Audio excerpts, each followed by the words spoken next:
जैसा कि आप लोग देख सकते हैं स्क्रीन पे, ये एक सिंगल पॉइंट कटिंग टूल है जो मेटल कटिंग में हम लोग देखते हैं।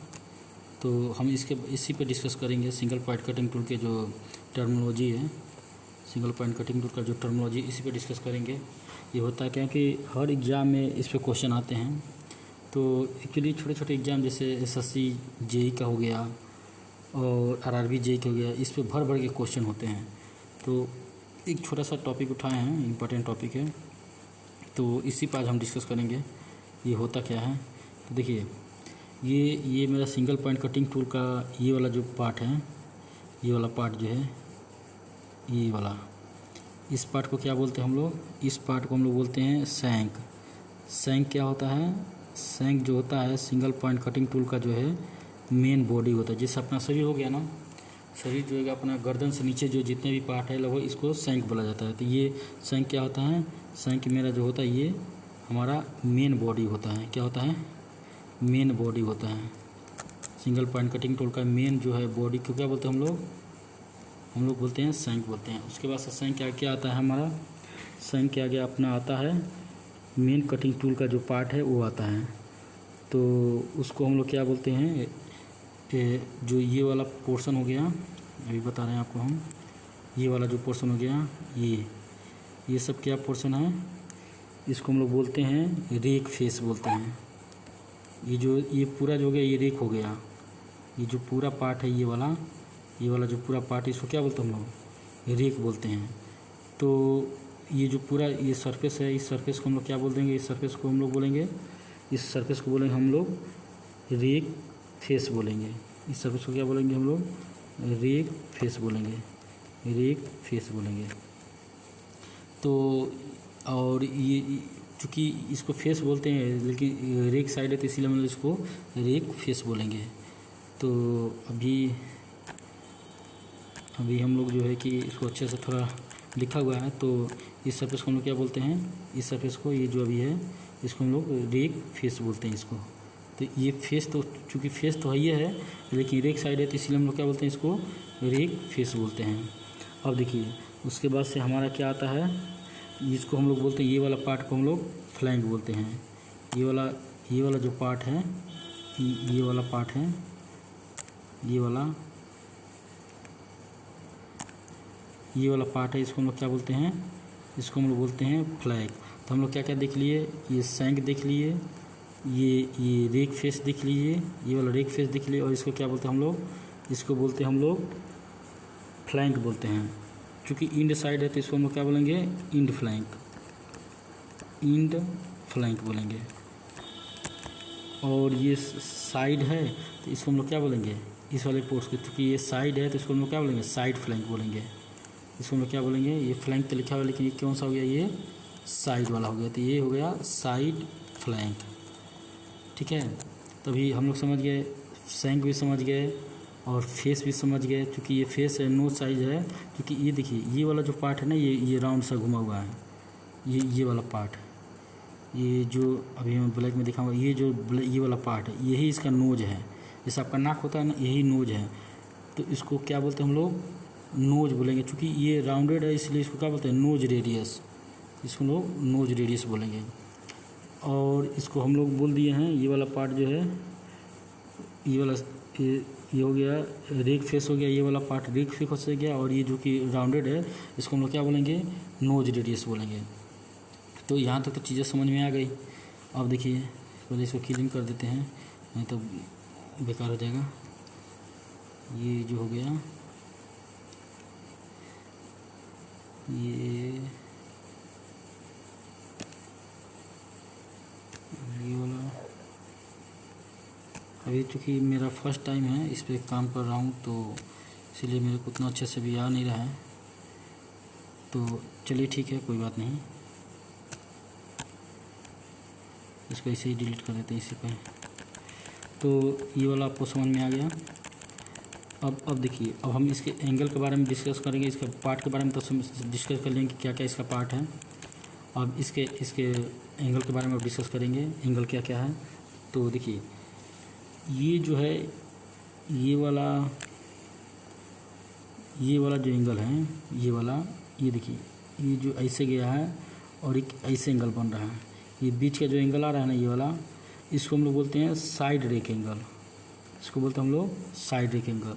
क्योंकि ये देखिए, ये स्लोप में भी होता है थोड़ा, ये इससे ढलान भी रहता है, ऐसे से ढलान रहता है, और ये मेन बॉडी जो है इससे ऊपर उठा रहता है। ये ढलान इसीलिए रहता है ताकि ये मेरा सरफेस कटिंग सरफेस है, ये वाला जो है, ये वाला जो एरिया है, यही मेरा असली कट करता है। तो चूँकि कट करेगा यहाँ से, तो ये हमारा चिप्स जो है इस साइड आसानी से फ्लो हो जाए, इसीलिए थोड़ा स्लोप में रहता है। तो इसलिए ये जो एंगल जो है, ये स्लोप बन गया, ये स्लोप, और इसके साथ जो एंगल बना रहा है, इसको हम लोग क्या बोलेंगे, साइड रेक एंगल बोलते हैं। तो साइड रेक एंगल किसके बीच आएगा, मेरा साइड रेक एंगल किसके बीच आएगा, साइड रेक एंगल ये जो है गया मेरा फेस हो गया, और ये जो हो गया सैंक। तो सैंक और फेस के बीच जो एंगल बनता है उसको हम लोग क्या बोलते हैं, साइड रेक एंगल बोलते हैं। ठीक है, यहाँ तक तो समझ में आ गया होगा आप लोग को। अब देखिए, इसके बाद से हम लोग को क्या देखना है, अब इसके बाद से हम लोग को देखना है ये वाला एंगल देखना है, ये एंगल, ये देखिए, ये एंगल आप देखिए, यहाँ से इसको देखिए, और इसके साथ जो एंगल बन रहा है, इसके साथ जो एंगल बन रहा है, एक मिनट, ये जो है,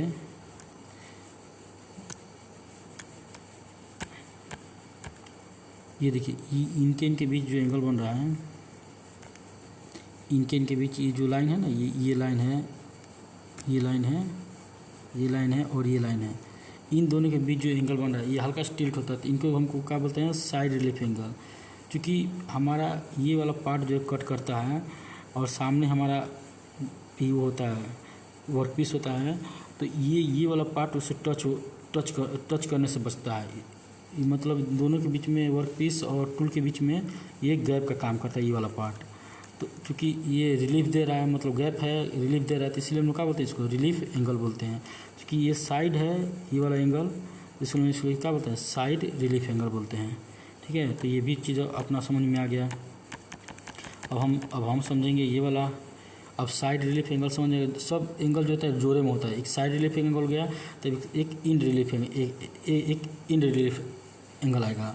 अब देखिए, इन रिलीफ एंगल कौन होता है, तो ये वाला पार्ट देखिए, रिलीफ मतलब थोड़ा सा गैप वाला, ये समझिएगा।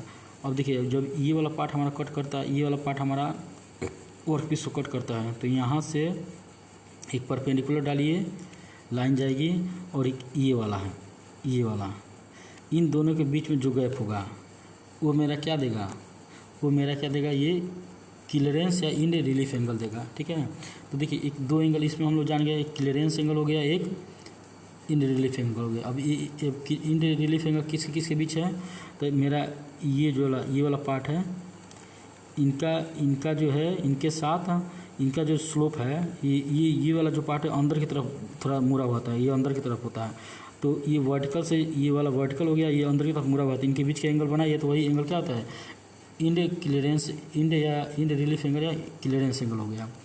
अब देखिए, अब ये तो हो गया, हम कितने एंगल ज्ञात हो गया, एक एंगल मिल गया, एक ये एंगल मिल गया, एक ये एंगल मिल गया, 3 एंगल मिल गया, 3 एंगल और बाकी है। तो अब बाकी रिमेनिंग एंगल देखते हैं हम लोग। तो रिमेनिंग एंगल हम लोग देखेंगे। अब देखिए, रिमेनिंग एंगल क्या है।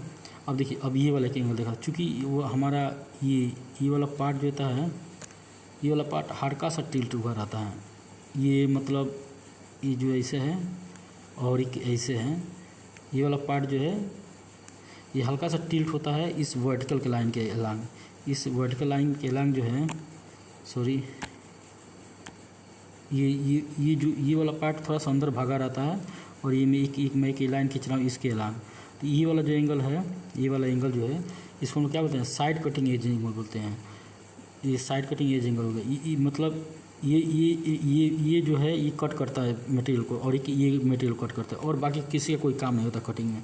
तो ये कट करे चाहे ये कट करे, ये पैरेलल में है, तो ये जो एंगल हमारा बन रहा है, इसको साइड कटिंग एज, क्योंकि साइड है, तो इसीलिए इसको साइड कटिंग एज एंगल बोलते हैं। और ये जो है, ये उसी के पैरेलल मतलब ये जो पार्ट होता है, ये वाला पार्ट, चाहे ये पार्ट, ये मटेरियल कट करता है, साइड से कट करता है, और ये वाला जो पार्ट होता है, ये वाला इंड से मटेरियल कट करता है। चलिए, तो साइड कटिंग एज एंगल भी हम लोग समझ गए। अब देखिए, अब इन कटिंग एज एंगल क्या है वो समझते हैं। अब इन कटिंग एज एंगल क्या है उसको समझते हैं। अब देखिए इन कटिंग एज एंगल क्या है, चूँकि ये इंड साइड है, ये इंड साइड है, क्योंकि ये मेटल कट कर रहा है तो ये अंदर की तरफ भागा रहता है, इसे अंदर की तरफ। और ये मेरा ये एक हमारा हॉरिजॉन्टल लाइन हो गया, ये जो मेरा है ये एक हॉरिजॉन्टल लाइन ऐसे हो गया। तो इनके साथ ये जो एंगल बनाता है इस एंगल में क्या बोलते हैं, इन कटिंग एज एंगल बोलते हैं। तो अब ये भी समझ में आ गया। तो हमको कितना एंगल समझ में आ गया, एक ये एंगल आ गया, एक ये एंगल हो गया, एक ये एंगल हो गया, और एक ये एंगल हो गया, एक एंगल, 1 2 3 4 5, और एक और एंगल बच रहा। तो लास्ट वाला एक एंगल कौन सा है, 1 2 3 4 5, हाँ एक और एक एंगल होता है। ये जो होता है जिसे ये अंदर की तरफ ये वाला एक एंगल होता है, ये जो होता है ये जो होता है नीचे की तरफ झुका हुआ होता है, थोड़ा सा अंदर की तरफ जो है, क्योंकि ये जो है अंदर की तरफ झुका हुआ होता है। मैं आपको दिखा रहा हूँ, ये जो है आप देख सकते हैं, ये जो है अंदर की तरफ थोड़ा झुका हुआ था ताकि हमारा जो चिप्स है इस पर फ्लो कर सके। तो अंदर की तरफ टिल्ट होता है, तो इसके एक हॉरिजॉन्टल से एक लाइन खींचेंगे यहाँ से, एक हॉरिजॉन्टल से हम लोग लाइन खींचेंगे, एक हॉरिजॉन्टल से हम लोग लाइन खींचेंगे, इसे बता रहे हैं। ये सपोज करिए इसका ये नीचे की तरफ ये झुका हुआ है, ये नीचे की तरफ से झुका हुआ है। तो एक हॉरिजॉन्टल हम लोग लेंगे, हॉरिजॉन्टल लाइन खींचेंगे, ऐसे एक हॉरिजॉन्टल लाइन खींचेंगे। तो इनके बीच का जो एंगल बनेगा, ये तो नीचे झुका हुआ है, ये हॉरिजॉन्टल लाइन की, तो यही जो होता है हमारा क्या होता है, ये साइड एक एंगल होता है, ये बैक रेक एंगल हो गया, बैक रेक एंगल हो गया। तो आप सब समझ सकते हैं इसके में। तो हम लोग कितने एंगल पढ़ चुके हैं, 6 एंगल पढ़ चुके हैं। 2 रेक वाला एंगल हो गया, 2 रेक वाला एंगल हो गया। तो पहला हो जाएगा इसमें साइड रेक एंगल, साइड, और ये हो जाएगा बैक रेक वाला से हो गया।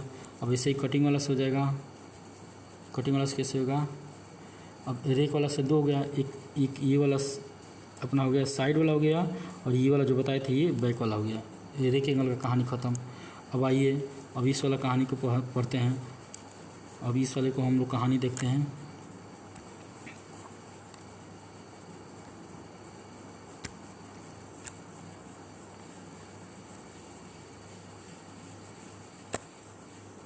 अब इस वाले देखते हैं। अब कटिंग एज एंगल को देखते हैं, कटिंग एज एंगल को, कटिंग वाला एज एंगल। तो ये कटिंग वाला 2 प्रकार का होगा, कटिंग एज एंगल 2 प्रकार का होगा। एक साइड होगा कटिंग एज एंगल, ये 2 प्रकार का होगा। पहले एक साइड होगा और दूसरा जो हो जाएगा वो बैक हो जाएगा। पहला साइड हो जाएगा, दूसरा जो हो जाएगा वो बैक वाला हो जाएगा।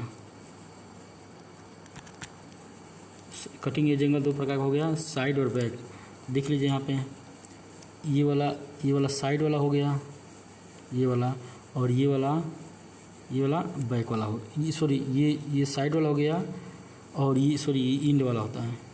एक साइड हो गया, एक इंड वाला हो गया, इंड हो गया। तो ये 2 एंगल ये हो गया। अब एक और लास्ट वाला बच रहा है, वो बच रहा है अपना क्लियरेंस वाला, या रिलीफ या क्लियरेंस वाला।